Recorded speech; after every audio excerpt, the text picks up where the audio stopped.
We've all heard the saying, well, many of us have, you may not have. Control the controllables, or control what you can control. Had a great conversation.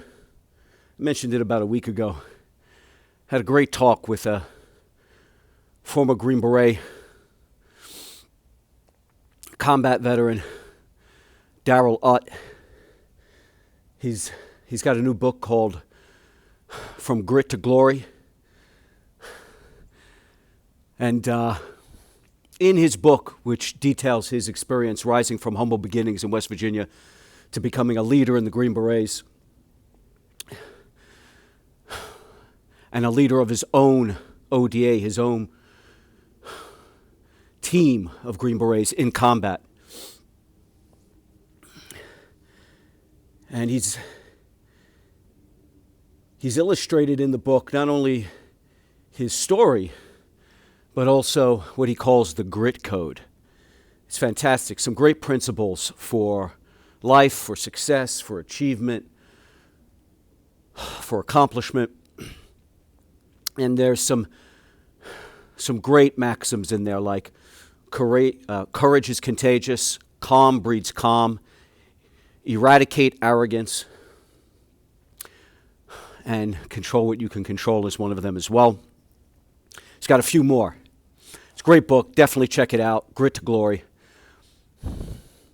But this idea of control the controllable. So what is controllable? What do we control?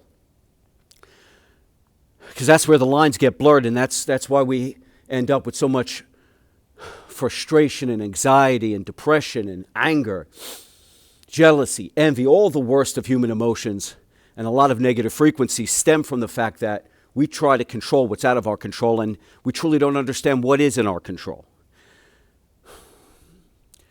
Stoic philosophy, the great Stoics, Epictetus, Cato, Marcus Aurelius, they talk about the only thing that we have control over is the mind, our thoughts. Everything else is out of our control. So that's a real simple way of understanding what's truly manageable. I like to break it down into four things that we can control. So we can absolutely control our mind, our thoughts, our ideas, what we envision. We have complete control over this. And if we're blessed, we have control over our temple, the temple that houses the breath of Yahuwah, the Most High, the body, where the breath of Yahuwah. And in coming to Yahusha, Yahuwah manifested in the flesh as Hamashiach, as the Messiah,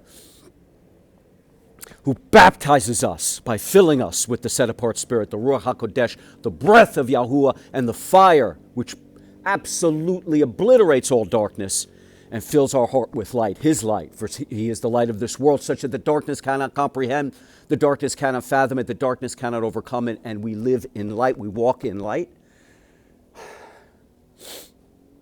And so if we're blessed to have control over the temple, over the body that houses the Ruach, then it is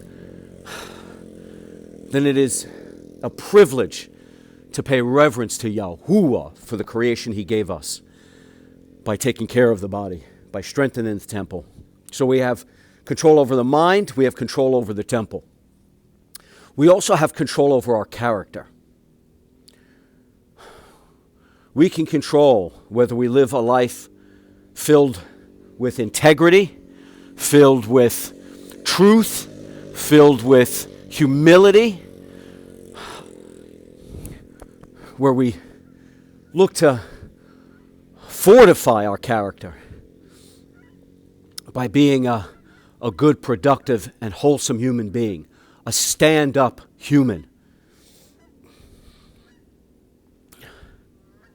And then we also control the ability to nourish our soul, to nourish our spirit, to feed our heart with the good news, with the gospel, with the words and the phrases, the ideals and the principles, the life and the parables of Yahuwah Yahusha, the commandments of Yahuwah Yahusha. And in the ultimate act of what we can't control, of what we shouldn't try to control, in the ultimate act of submitting and surrendering to Hamashiach, to the Son of the Most High, to Yahusha. Yah, the Most High, who saves. Shah, Yahusha, the Most High who delivers, the Most High who redeems. In the ultimate act of letting go of control, and in surrendering to Yahuwah Yahusha, and in asking Him to guide us, to direct us, to show us how to live our lives in a manner that pleases Him most, we receive the Word. We receive the way, the truth, and the life. And we understand the singular most important commandment of all, and that's to love Yahuwah Yahusha with all our heart, soul, mind, and strength. Love our fellow man as we love ourselves. And therein is what we can control. Control our mind, our thoughts, our ideas. The temple, if we're blessed, we can control the temple. If we're blessed to not be infirmed, to not be injured or crippled, there are many, many, many people who would give anything to just take a step. And if you're capable of taking a step, if you're capable of walking, if you're capable of moving, then pay reverence. It is a sin to those who do not have that ability or privilege. And it is just absolutely a craven and barren ideology that would have you, that would have us, that would have me. And by the way, I'm not trying to preach to you how to live your life. I'm talking out loud. I'm holding a mirror up to myself. I'm talking about how I live my life and how I want to live my life. And if any of this resonates with you, phenomenal. But it is absolutely decadent, depraved, defiled, and debased to be able-bodied, to be able to strengthen the temple that houses the Ruach, and to let it go, and to allow it to get weak and dilapidated and decrepit, and to not get out there and strengthen the temple and exercise the temple and to empower the temple and to eat good, clean, wholesome foods so that you're vibrant and strong and healthy and robust, and to not get out there and exercise so that the temple is strong, and so that you can truly live as an example for your people.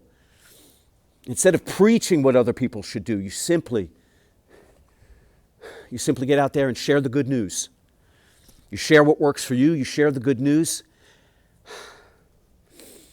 and you live the ultimate commandment, to love your fellow man as you love yourself. So you nurture yourself, so your fellow man can lean on you, so you can be a strong and sturdy tree that bears good fruit for your people to be able to nourish themselves on. And most importantly, love Yahuwah with all our heart, soul, mind, and strength. That's the circle right there. But we can control our character. We can be just, truthful, humble, credible human beings that live a life of integrity. We can control our ideas, our concepts, our innovations, our philosophies.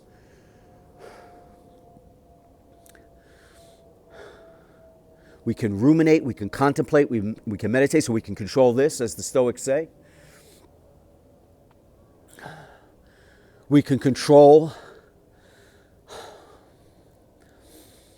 if we're blessed, the temple, and we can control the nourishment of our spiritual self. We can nourish the connection with Yahuwah Yahusha. We can connect and receive the transmission of Yahuwah Yahusha. And then in controlling our ability to walk, to walk with Yahuwah Yahusha, to converse with Yahuwah Yahusha, to be at one with Yahuwah Yahusha, to receive the signal from Yahuwah Yahusha.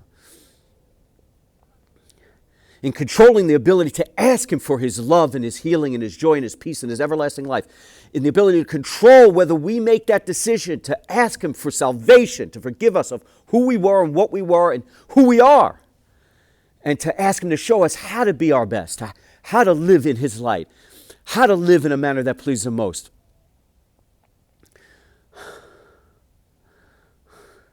We find the ultimate act of letting go and surrendering and giving up total control over to the only thing that matters, and that is the Supreme Elohim, the Most High. He who brings all things into existence. For when we submit to Yahuwah Yahusha and ask him to direct us on how to live our lives in a manner that pleases him most, we find that we live a life that is fulfilled, a life that is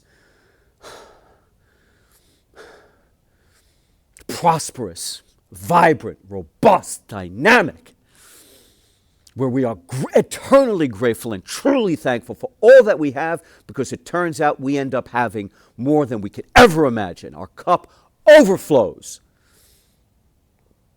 Control what you can control and give up control of the only thing that matters, which is your soul, to the only thing that matters, which is Yahuwah Yahusha, and find true peace, true healing, true joy, true love, and everlasting life. Hallelujah, hallelujah, hallelujah.